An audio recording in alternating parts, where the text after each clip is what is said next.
রূপগঞ্জ উপজেলার তারাপো পৌরসভার ১ নং ওয়ার্ডে নুরুল হক মার্কেটের সামনে মাদক বিরোধী আলোচনা সভা আজ অনুষ্ঠিত হয়।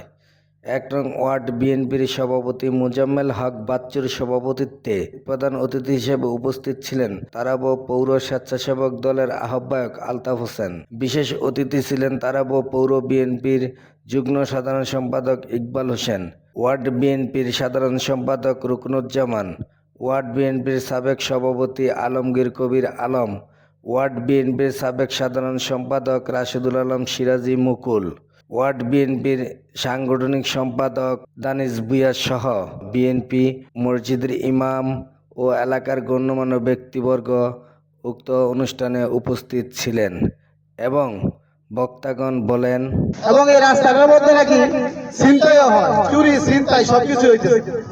এইগুলো আমি বলতেছি, যারা এগুলা করেন সচেতন হয়ে যান।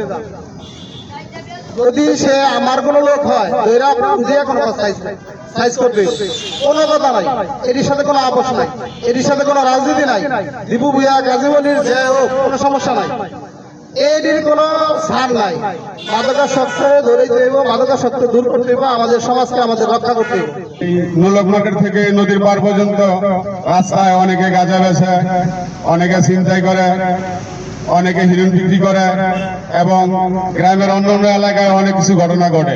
আমাদের কাছে অনেক খবর আসে, আমরা অনেক সময় দেখি যে আমাদের এলাকার ছেলে সন্তানরা এই নেশায় জড়িত, নেশা সেবন করতে করতে অনেকে ফ্যামিলিগতভাবে ফ্যামিলি নিঃস্ব হয়ে যেতেছে।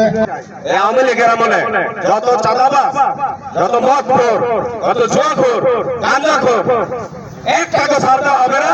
যদি আমার দলের বিএনপিও যদি কেউ মাদক খায়, এর বলবেন আমরা যথাযথ ব্যবস্থা নিব, তারপরে নেব আওয়ামী লীগের ব্যবস্থা। আগে আমার দলের ব্যবস্থা নিয়ে তারপরে আওয়ামী লীগের এই এলাকায় থাকতে পারবে না। যদি মাদক খাইয়ে ঘুরে আমরা সটকাইয়া এই এলাকায় থাকবো না, এটা আমার দৃঢ় প্রতিজ্ঞা।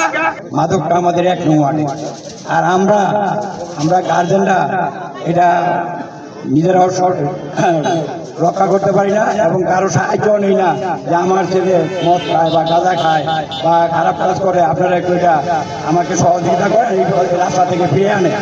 কিন্তু আমরা ওই চেষ্টা করি না। আমাদের ছেলে মেয়ে এইভাবে খারাপ হয়ে গেছে। তা আমি মনে করি আমাদের এই কমিটিটা শক্ত হাতে এটা নিধন করার জন্য ই করবে, চেষ্টা।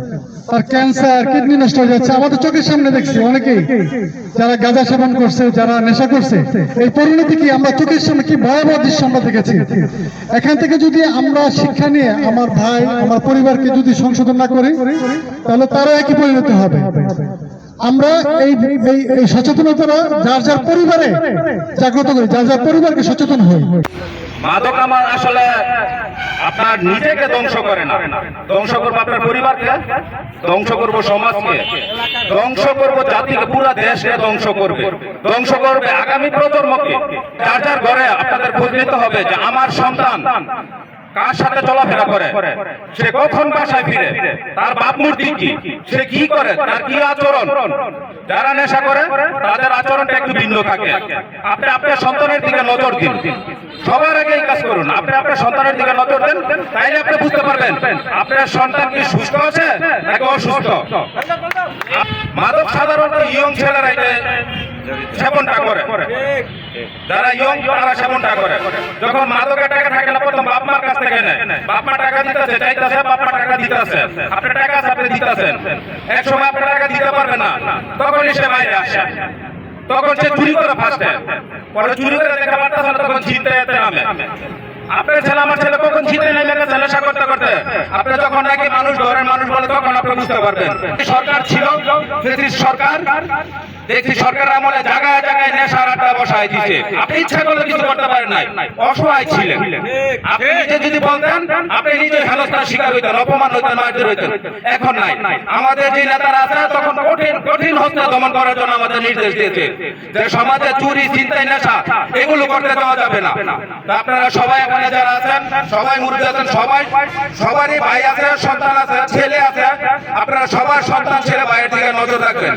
মাদক সেবী, মাদক বিক্রেতার তালিকা করা হবে। মাদক নির্মূলে মাদকের বিরুদ্ধে সামাজিক আন্দোলন গড়ে তোলা হবে। অনুষ্ঠান শেষে 15 জনকে উপদেষ্টা করে 70 জন সদস্য বিশিষ্ট মাদক বিরোধী কমিটি ঘোষণা করা হয়। মাহমুদ হাসান, নিউজ আর, গন্ধবপুর।